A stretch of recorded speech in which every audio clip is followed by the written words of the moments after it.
Hello વિદ્યાર્થી મિત્રો, તો સ્વાગત છે આપણા બીજા પેરેગ્રાફમાં. તો જુઓ, આની અંદર હું તમને કહેવા તો કે ડાયરેક્ટ આપણે જવાબ કઈ રીતના પેરેગ્રાફમાંથી શોધવા એ સમજાવીશ. બરાબર? શું છે? How many people live in the village. કેમ કે બોર્ડમાં 30થી 40 માર્ક્સનું પૂછાય છે. એટેસ્ટથી તમે પાસ થઈ શકો છો આમાં, અને સેમ ટુ સેમ હોય છે જવાબ. શું લખ્યું છે? How many people live in this village. કંઈ જ ખબર ના પડે તો જોવાનું શું? પીપલ, લીવ અને વિલેજ. કયા વર્ડ છે? વિલેજ, લીવ અને પીપલ. બરાબર? 3 વર્ડ છે. તો અહીંયા આપણે જોઈશું પહેલાં વાંચવાનું. વાંચતા બી નહીં આવડતું તો બી ટેન્શન નહીં. ડાયરેક્ટ શું જોવાનું? પીપલ આવ્યું. પછી આ લીવ છે તો અહીં આવી ગયું, LIVING, living in the village આવી ગયો. તો જવાબ ક્યાંથી બનશે? તો most of 3000 people living in the village. બરાબર? અહીંયા પૂરું થાય છે. તો આ પહેલો જવાબ અહીંયાથી અહીંયા આવી ગયો. શું છે? પહેલો જવાબ. બરાબર? ઓગસ્ટ 2020માં પૂછાયેલો છે. આ બધા અંદર કેવા હોય છે પ્રશ્ન? જે બોર્ડમાં પૂછાતા હોય તેવા. હવે જુઓ, what was the burning desire of the village people. કંઈ જ ખબર ના પડી.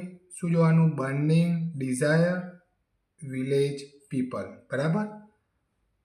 But such was a burning desire. આ શું છે? તો કે બર્નિંગ ડિઝાયર છે. બર્નિંગ ડિઝાયર આવ્યું.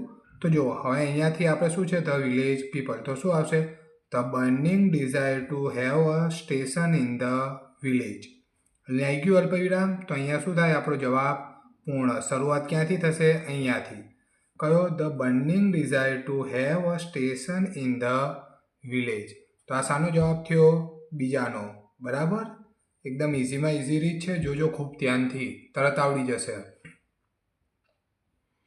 પછી શું છે?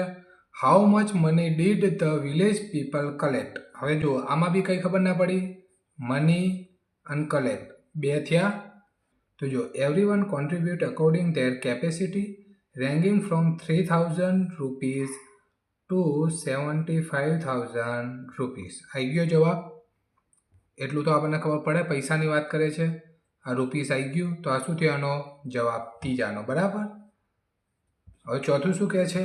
તો કે when did the construction of the station being. તો કે સ્ટેશનનું કામકાજ ક્યાં શરૂ થયું? તો આપણને કંઈ જ ખબર નથી ક્યારે થયું.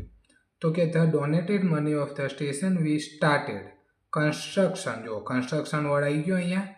ઇન જાન્યુઆરી 2008. તો આ શું થયો? જવાબ ચોથાનો.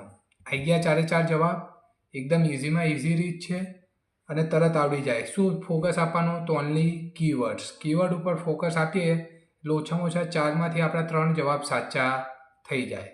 ના ખબર પડે તો આખું સેન્ટેન્સ લખી દેવાનું એક્ઝામમાં. કેમ? અંદરથી જવાબ તો આવી જ જવાનો છે તમારો મેન.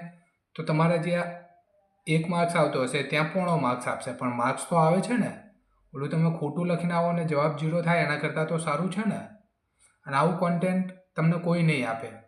આ બધું IELTSનું કોન્ટેન્ટ છે કે જે આ કીવર્ડ્સ બોલું છું, ક્યાં ફોકસ આપવાનું, કઈ રીતનું, એ બધું IELTSમાં શીખવાડવામાં આવે. જે હું તમને 10મામાં શીખવાડું છું કે તમે પાસ થઈ જાઓ.